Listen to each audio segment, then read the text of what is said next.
Hi people! Ta-da! Yeah, I always do the ta thing, I don't know. This is a middle grade book. It's called The Way to Rio Luna, and it's written by Zoraida Córdova, and it has a dog, and it's one of the reasons, believe me or not, that made me buy this one. Also, as I said, this is a middle grade, and it's a very middle grade.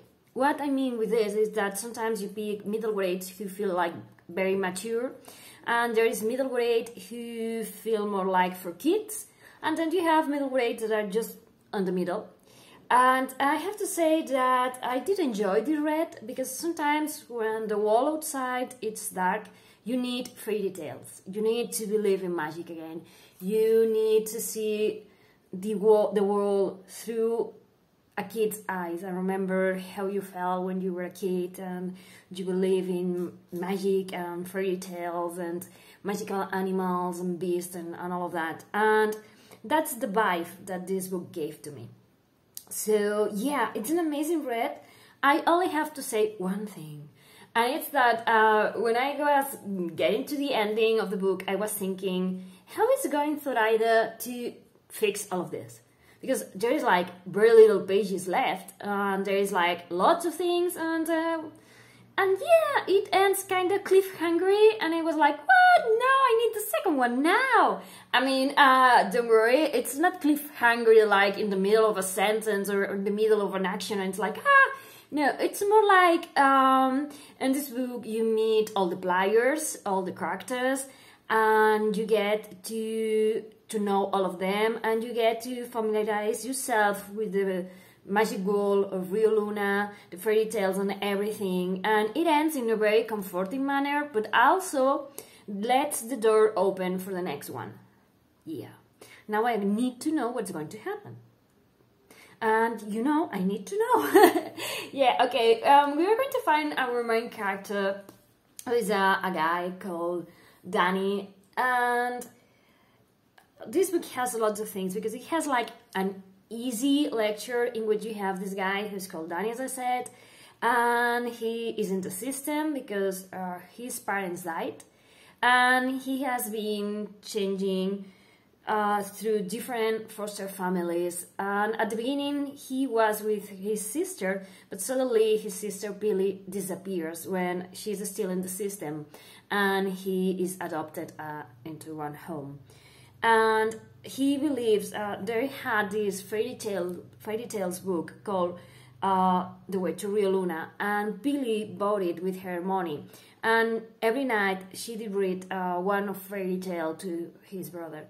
So he believes in magic, and he believes that Pili is going to fulfill the promise that she made him, saying that she was going to find a way to give him a real home, a real family, a real chance, and a real place where they could belong. And then when Pili disappears, Danny feels like he's missing something. He's missing her sister, but everyone around him tells him that probably his sister is just a runaway, and that he has to keep living by himself and forgetting his sister. And obviously he doesn't want to do that. He believes that his sister is waiting for him in Rio Luna. So he puts it into his head that he has to find her. And then, well, he isn't exactly well treated in the homes that he goes to. And yeah, let's say that life puts him into the path of adventure, and one day in a library he finds like the original manuscript of the book that his sister used to read him, The Way to Rio Luna, and it looks like the book really is magic and can choose a bearer to, you know, to go into this one adventure and magical adventure, and he goes there accompanied by this girl called Glory. And I'm not going to say much more about the plot because I don't want to ruin anything for anyone.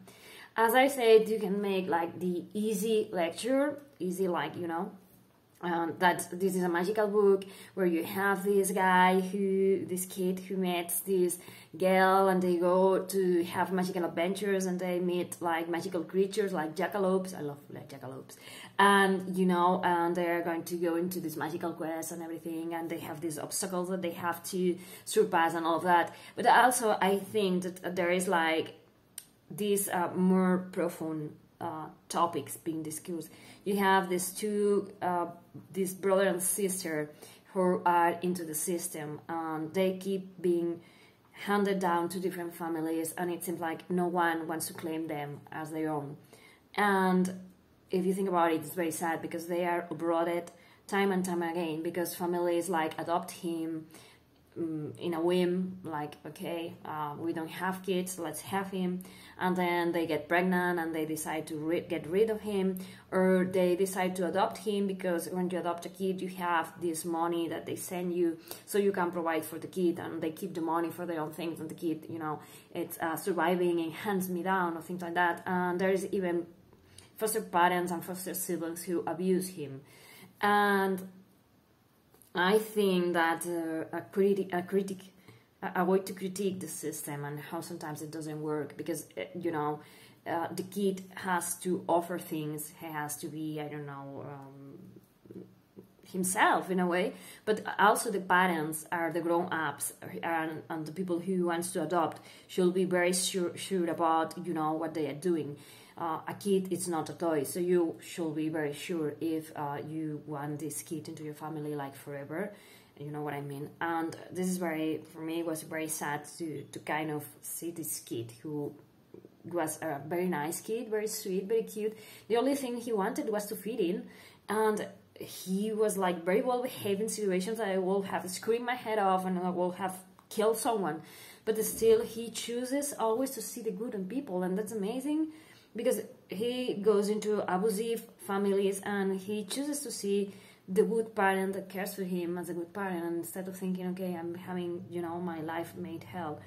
And I love that he never stops believing and hoping. There's moments in which he has doubt, but I love that he's such a kind person, such a kind kid, that he believes that there is something better waiting for him out there. And I love that when he meets Glory, you know, it's like, my friends call me Danny if I had friends, and they are like, okay, I'm gonna be your friend. I love how pure and instantaneous this relationship develops. Like, they are two souls who have been broken. They have both lost their families, and they bond over their losses and construct something beautiful out of it. And this is something that I did love. So yeah, this book, it's about a magical quest, and also it's about belonging and realizing your own self-worth and finding your own family. Even if it's not a blood family, you can have friends and pets and things that can feel like your family. And when you're surrounded by the people that you love and that they love you just as you are and just as they are, it means the world, and you are the world to each other. So that gives you the magic to believe and to hope, and this is amazing. Yeah, I mean, it's a very cute book. I think kids in the middle grade range will love it, but I think that adults who wants to remember how it was when we were younger, and you know, we look at the stars and we were wishing, and you know, all of these magical things and all these books about fairy tales that we read, I think that this touches you in a very sweet way. And also I love all the references to another magic tales and other things that you can find in this book. So yeah, I would recommend it to read it because it's a very nice, refreshing, very balmy. I did love losing myself in the pages of this one. So thank you for watching. Bye!